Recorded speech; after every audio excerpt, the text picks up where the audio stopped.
Olá, sejam bem-vindos ao vídeo que seria o encontro, né, o nosso quarto encontro da disciplina de contabilidade empresarial.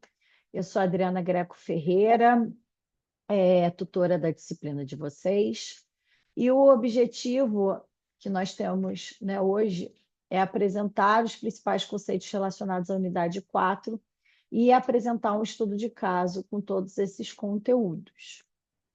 Bom, quando a gente fala de análise das demonstrações contábeis, a gente pode fazer diferentes observações acerca das demonstrações contábeis.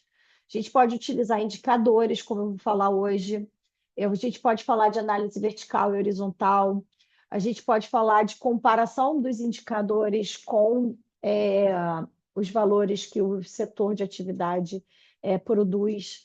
A gente pode também ter análise olhando somente essas demonstrações contábeis como balanço patrimonial e demonstração do resultado do exercício. Enfim, depende, né, do objetivo que aquele usuário tem em relação à demonstração contábil, análise da demonstração contábil que deseja. Primeiro conceito desse encontro seria a análise vertical. O que é isso? Como o próprio nome fala, ela é vertical, ou seja, de cima para baixo. A gente vê o percentual que a conta tem em relação ao todo daquela conta, né, que faz parte da demonstração contábil. A gente tem como objetivo verificar a importância de cada conta dentro daquela visão. Então, se a gente está falando de balanço patrimonial, né, a gente considera como a conta base o ativo total. E na demonstração do resultado do exercício, a conta base é a receita operacional líquida. Lembrando que receita operacional líquida é a receita de vendas ou de serviços deduzidos impostos, descontos incondicionais, abatimentos, devoluções que nós temos dentro do período. Então, para fazer análise vertical, ele é um valor percentual, onde a gente faz a razão entre a conta analisada, por exemplo, a gente pode falar de estoques, né? Então, estoque dividido por ativo total vezes 100. Se estivermos falando de uma conta de demonstração do resultado do exercício, custo das mercadorias vendidas, por exemplo, a conta analisada é custo das mercadorias vendidas dividido pela receita operacional líquida vezes 100. Já a análise horizontal é, é uma análise que a gente faz para ver o aumento ou diminuição dessa conta em períodos consecutivos. Então, a gente precisa, pelo menos, ter dois intervalos de tempo. É muito importante para a gente construir uma série histórica, ou seja, para a gente verificar se houve um aumento ou diminuição daquela conta ao longo do tempo. Então, como a figura mostra, né, a gente pode ter o período base, que é o ano zero, e ver se houve um aumento entre o período zero e o ano um. A gente pode ver se entre o período do ano zero e o período do ano 2 teve aumento ou diminuição, e se houve um aumento ou diminuição do período zero até o ano 2, perdão, ano 3 ou ano 4, tá? Então, para isso, a gente precisa ter um ano base, né? Um período base e um ano de estudo. Então, se a gente está falando, por exemplo, de 2024 em relação a 2023, de uma conta de estoques, por exemplo, eu vou pegar o estoque de 2024, dividir pelo estoque de 2023, diminuir por 1 e multiplicar por 100. Lembrando que também a análise horizontal é um valor percentual. Quando a gente fala menos um, é porque a gente dá o valor real, né? Se a gente tirasse esse menos um, seria o valor absoluto, né? Então, a gente faz esse cálculo justamente para ver esse percentual de crescimento ou decréscimo dentro do período. A gente também tem os indicadores de liquidez. O que é o indicador de liquidez? É para verificar a capacidade da empresa em saldar seus compromissos com terceiros. Então, a gente pode analisar sobre três perspectivas: em curtíssimo prazo, em curto prazo e longo prazo. No curtíssimo prazo, a gente tem a liquidez imediata, ou seja, A gente vê se os recursos que a empresa tem de mais líquido são suficientes para saldar os compromissos com terceiros. Então, aqui a gente considera a razão entre as disponibilidades e o passivo circulante. Disponibilidades, lembrando, são caixa e bancos, são os recursos que a gente tem imediatamente para utilizar dentro da empresa. Já no curto prazo, a gente tem dois indicadores de liquidez, que é o corrente e o seca. A liquidez corrente mostra a capacidade da empresa em saldar os compromissos no curto prazo, ou seja, aqueles ativos circulantes, né, como estoques, contas a receber, disponibilidades, despesas pagas antecipadamente. Então, mostra essa relação entre ativo circulante e passivo circulante. A liquidez corrente ela é importante porque a gente verifica, né, se a empresa ela consegue ter mais bens e direitos de curto prazo do que obrigações de curto prazo. Então, ela é importante. Só que já vou fazer um comentário em relação a todos os indicadores de liquidez. É simplesmente um valor, né, que dá, mas a gente precisa, na verdade, avaliar essa liquidez com base na demonstração dos fluxos de caixa, considerando os indicadores de atividade, como, por exemplo, prazo médio de pagamento, prazo médio de recebimento. Por quê? Porque a gente consegue visualizar como a área financeira da empresa está lidando com os prazos, porque a gente pode ter um descasamento entre os recebimentos e os pagamentos das obrigações. Então, a gente precisa ver se há necessidade mesmo de caixa, se a gente precisa reavaliar prazos de pagamento com fornecedores, se a gente precisa reavaliar a concessão de crédito junto aos clientes, tá? A liquidez seca, ela é considerada para muitas empresas que têm alto estoque, por quê? Porque na liquidez seca a gente tira a visão de estoques e despesas pagas antecipadamente. Adriana, mas por que isso? Vocês concordam que se a empresa tem muito estoque, o valor do estoque ele influencia na liquidez? E além disso, os estoques são valores que a gente não tem certeza se eles vão ser liquidados imediatamente. Então, ele pode ser vendido daqui a um dia, daqui a 2 dias, ou daqui a 10 dias, ou 20, 30 dias. Então, não tem uma certeza, uma previsibilidade, né, de conversão em dinheiro. Então, quando a gente tem empresas com altos estoques, a liquidez seca ela é também calculada para a gente tirar esse efeito. E por que despesas pagas antecipadamente? Porque são despesas que a gente antecipou o valor, mas a gente não teve ainda a prestação de serviço. E esses valores, eles já foram pagos, eles não vão ser transformados em dinheiro, né? Então, ele já foi uma despesa que foi antecipada. Então, a gente tira essa visão na liquidez seca. Já a liquidez geral, né, a gente traz, né, essa visão para ver se a empresa tem capacidade de saldar os compromissos de longo prazo. E aí a razão acontece entre ativo circulante e ativo realizável a longo prazo, não é ativo não circulante, tá, gente? Um ponto muito importante aqui. Ativo circulante mais ativo realizável a longo prazo dividido pelo passivo total. Lembrando que passivo total é passivo circulante mais passivo não circulante, tá?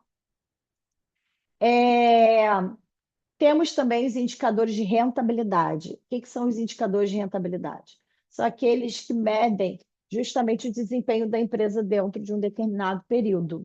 A rentabilidade sobre patrimônio líquido mostra o retorno de capital próprio, ou seja, o quanto os investidores, né, os acionistas, melhor falando, eles vão ter de retorno em relação ao capital aplicado naquela organização. Já a rentabilidade sobre o ativo mostra o percentual de lucro gerado dentro de um determinado período através dos ativos que foram que existem dentro da empresa dentro daquele período. Então, a gente vê esses dois indicadores na rentabilidade. Já quando a gente fala de estrutura de capital, é muito importante a gente ver a participação de capital de terceiros e capital próprio. que é capital de terceiros? Capital de terceiros, a gente vê, né, os recursos que foram financiados através de terceiros, ou seja, de fornecedores, de instituições financeiras através de empréstimos e financiamentos. Então, esses recursos são necessários para que a empresa ela mantenha, expanda e continue as suas atividades ao longo do período. Já a participação de capital próprio, a gente fala que são todos os recursos que integram o patrimônio líquido, ou seja, lucro do período, né, as reservas, podem ser também os prejuízos, podem ser os valores que foram aplicados pelos acionistas ou até mesmo pelo dono do negócio, tá? Então, a gente vê essa questão. Para praticar esse conteúdo, eu vou trazer para vocês nesse vídeo um estudo de caso, tá, de uma empresa fictícia, onde a gente vai aplicar as análises vertical e horizontal, os indicadores de liquidez, de rentabilidade e de participação do capital próprio de terceiros. Então, vou deixar de compartilhar aqui para trocar a visão para esse estudo de caso. Bom, vamos lá. Então, nós temos aqui nessa primeira parte o balanço patrimonial e temos a demonstração do resultado do exercício. Vou começar pela demonstração do resultado do exercício, tá? Pelo seguinte, deixa eu acertar uma coisa aqui que eu lembrei, tá?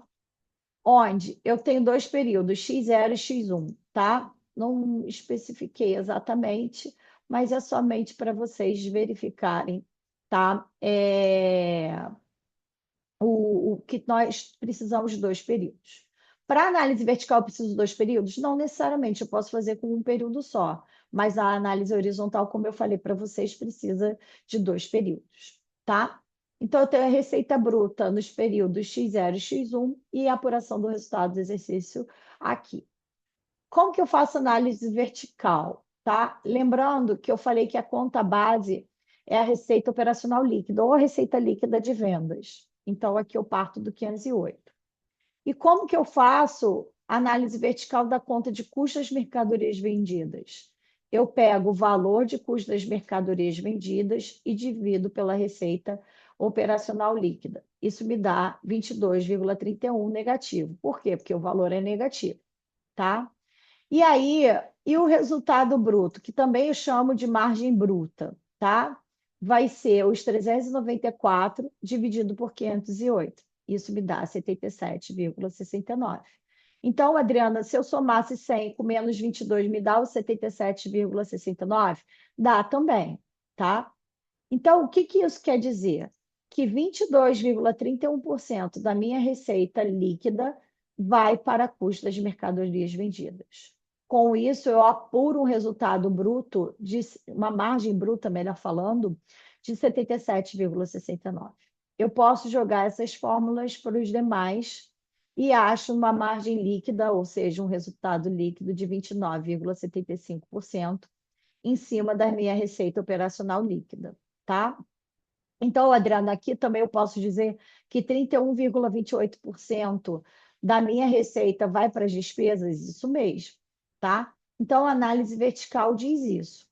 Aqui a gente já pode ver, comparando a análise vertical dos dois períodos, né, que a empresa teve um aumento de margem líquida, né, de 2000, X0 para 2000 X1, perdão, de X0 para X1, né, que foi de 29 para 31, verdade, né?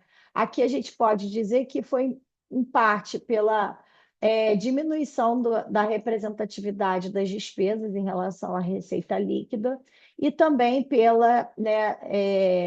resultado financeiro que a gente tem aqui, né? Então, isso em parte. Mas e análise horizontal? Como é que eu faço, Adriana? Então, eu pego o valor que eu tenho de x1 e divido por x0 menos 1 e multiplico por 100. Então, eu vejo que, por exemplo, a minha receita bruta de vendas aumentou 13,61%. Né? Então, as minhas vendas aumentaram. E isso que quer dizer? As vendas aumentaram. O custo também aumentou? Sim, a gente pode ver um aumento aqui de 13,61%. As despesas aumentaram também, aumentaram um pouco, é verdade, 4%. Então, a gente vê, né, análise horizontal, a evolução de uma conta dentro de um período, ou nesse caso, X0 para X1, e análise vertical, a composição das contas de resultado em relação à receita operacional líquida. Balanço patrimonial. Então, você, Adriana, fez o mesmo cálculo para, por exemplo, a conta de ativo circulante na avaliação, na análise vertical, certo? Eu pego os 104 do ativo circulante e divido pelo ativo total e eu acho 21,73%. Ou seja, do meu total de ativo, 21% está no ativo circulante e 78% está no meu ativo não circulante. Isso mesmo. Inclusive, a gente pode dizer o seguinte, que se somar investimento imobilizado e intangível, a gente tem 70% dos ativos investidos nessas contas. Então em X1, eu posso dizer que basicamente manteve, né, também o meu percentual de ativo circulante e não circulante em relação ao ativo total. É verdade. 21% de ativo circulante, 78% do ativo não circulante. E se a gente somar o investimento imobilizado intangível, também dá 71%, é verdade. Na análise horizontal, a gente pode ver, na verdade, que o ativo circulante, né, que é em X1, 112 é dividido por X0, e eu acho aí um aumento de 7,68%, e no não circulante, 6,60%. Então, eles cresceram, cresceram. No ativo não circulante, principalmente cresceu foi o intangível, o imobilizado, o investimento que a gente viu, que são contas representativas do ativo não circulante. Já no passivo, Adriana, você fez em relação ao ativo total? Não, aqui eu fiz em relação ao passivo e patrimônio líquido, porque a gente lembra que ativo total é igual a passivo e patrimônio líquido. Então, se é uma igualdade, eu posso fazer em relação ao passivo e patrimônio líquido? Pode, tá? Aqui eu vejo que meu capital de terceiros, né, é 64,31%, enquanto eu tenho 35,69% do patrimônio líquido. Adriana, então você está vendo a análise vertical? Análise vertical. E em X1, eu tenho 63%, porque eu somo circulante e não circulante. Então, 63% é meu capital de terceiros e 37% patrimônio líquido. Então em análise horizontal eu vejo que meu passivo circulante cresceu 8,23%, comparando X0 e X1, 2,61% de passivo não circulante e patrimônio líquido 10,75%, verdade, tá? Então isso traz essa análise. Indicadores de liquidez imediata, nós temos. Aqui eu trouxe, né, como eu tenho o ativo circulante total, eu trouxe a composição desse ativo circulante nessa parte da tabela. Então, eu vou fazer a disponibilidade dividido por passivo circulante para X0 e a mesma coisa para X1. E aí eu vejo que para cada R$ 1 de dívidas no curto prazo, eu tenho 33 centavos e 32 centavos em X1. E se eu comparasse, Adriana, com o setor, imagina, né, que o setor tem esse indicador de 0,40. Isso é bom ou ruim?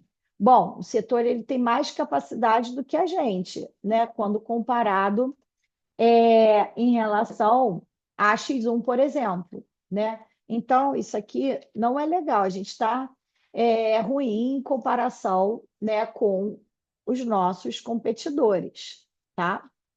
Então, é ruim. Deixa eu acertar, tá? Ruim. Agora, liquidez corrente é ativo circulante sob passivo circulante. Eu tenho 92 centavos de, de bens de curto prazo para saldar meus compromissos com terceiros também no curto prazo. E se o setor tivesse 80 centavos? Bom, então nós estamos melhor. Por quê? Porque a gente tem, na verdade, né, um indicador de 0,92, né? Então, a gente está bem. E liquidez seca, né? É ativo circulante menos estoques. Aqui eu fiz disponibilidade mais contas a receber, porque eu já estou excluindo os estoques. E dividi pelo passivo circulante. Em X0 eu tinha 0,64, em X1 teve um pequeno aumento aí, foi 0,65. Ah, eu vi que, na verdade, do setor é 0,66. Ah, podemos também dizer que a gente está bem. Por quê? Porque é próximo, né? Não é tão discrepante assim. Então, a empresa em relação ao setor está bem.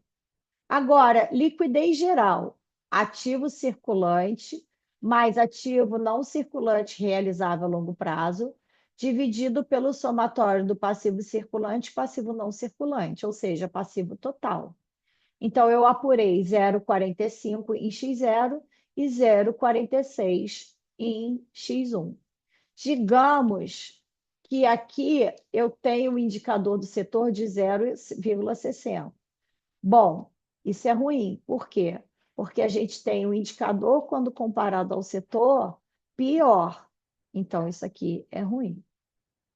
Agora, os indicadores de rentabilidade.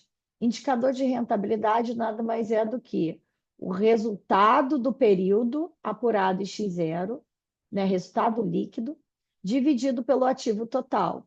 Então, eu vejo, né, que o meu ativo circulante, perdão, minha rentabilidade do ativo em X0 era 31 e melhorou em X1 para 35, né? Imagino também que vocês vão comparar com o setor. Imagina que o setor é 35,5. Então, isso aqui, quando comparado com o setor, é bom. Por quê? Porque mostra que eu estou tendo uma rentabilidade tão boa quanto. E também entre X0 e X1 cresceu. Então, isso mostra que meu retorno do meu resultado com a utilização dos meus ativos está melhorando. Agora, patrimônio líquido. Eu vou pegar o resultado líquido do período e dividir pelo patrimônio líquido que eu tive. Então, foi 88% em X0 e 95% em X1. Imagina que o setor teve 92% de apuração da média do setor. Então, isso também foi bom. Por quê? Porque se eu tenho 95 e o setor é 92, também isso mostra um bom desempenho da empresa. Agora, vejamos, né, os indicadores, né, de estrutura de capital. Participação de capital de terceiros. Eu tenho o passivo circulante mais não circulante, dividido por patrimônio líquido. Então, ele era 1,8 e foi para 1,7. Ele deu uma quedinha aí. Imaginemos que é 1,56 o do setor. Também isso é bom, porque a nossa participação em capital de terceiros, né, está melhor. Adriana, mas isso é bom? Bom, por quê? Porque a gente está se financiando. Na verdade, a gente precisa ver também fluxo de caixa, né? Se a gente vai ter capacidade de saldar esses compromissos com terceiros ao longo do tempo. Mas se você tem, né, uma distribuição maior, como é o caso aqui, de terceiros no longo prazo, né, mostra que a empresa ela pode trabalhar um pouquinho mais para conseguir saldar esse compromisso. Então, isso pode ser bom sim para a empresa. Agora, capital, né, de participação de capital próprio. Eu pego o valor de patrimônio líquido e divido pelo total de passivo, ou seja, passivo circulante mais passivo não circulante. Então, eu acho 0,56 e 0,52 em relação a X1. Isso está aumentando. Isso mostra que a empresa, né, ela está aumentando o patrimônio líquido, pode ser através de resultados positivos, né, através da DRE, como também pode ser a aplicação dos investidores, tá? Como a gente não tem a abertura do patrimônio líquido aqui, a gente não consegue visualizar. Mas se o setor tem a apuração de 0,49, né, isso também é bom, porque a gente teve um desempenho melhor do que a média do setor, tá bom? Bom, em relação ao vídeo de hoje, né, ao que substituiria o encontro 4, eu acho que é isso. Eu queria passar alguns recados importantes. Vocês têm, né, a entrega do roteiro de atividade 2 até semana que vem, ou seja, dia 22 de outubro. Fiquem atentos ao prazo, não deixem de enviar essa atividade em cima da hora, tá? Fiquem atentos aos prazos. Vocês vão também entrar a partir do dia 21 de outubro no simulado. O prazo vai até o dia 27 de outubro, então fiquem também atentos a realizarem essa atividade, porque faz parte da composição da nota de vocês na disciplina. E a partir do dia 30 de outubro, vocês também começam o período de avaliação final. Então, vocês precisam fazer essa última atividade aí para verificar se passaram ou não na nota, na média, né, da disciplina, no desempenho de vocês. Quaisquer dúvidas, fiquem à disposição para me mandar pela caixa de entrada, tá? É, Espero que vocês tenham uma boa semana e que vocês consigam atingir todos os objetivos de vocês, tá bom? Fiquem com Deus e até mais. Tchau, tchau.